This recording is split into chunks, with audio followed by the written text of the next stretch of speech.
We're clipping the straps of our gardening overalls and putting on our gardening gloves because it's time to plant a year's supply of onions. Welcome to day 27 of From Seed to Table, where we're planting a year's supply of onions.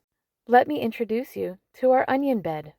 The bed that you just saw is 4 feet wide by about 28 feet long, and it will house a year's supply of onions and garlic. The garlic was planted this past October and takes up an area that is about 4 foot by 6 foot. The rest of the 28-foot bed will house roughly 600 onions.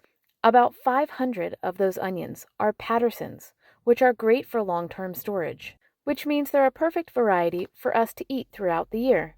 The other 100 or so are Cabernet onions, a red onion that we will use for fresh eating over the short term. Red onions don't typically store well, but they're perfect for summer dishes.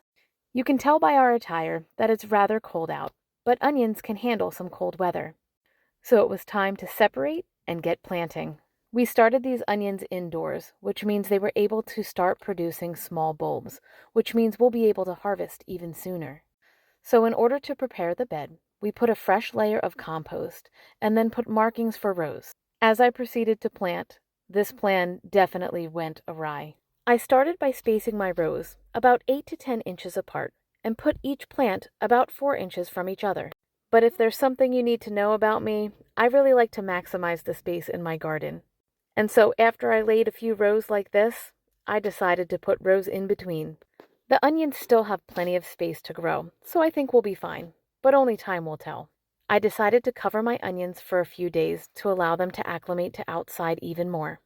Don't forget to follow us so you can see what a year's supply of onions looks like during harvest. Happy planting!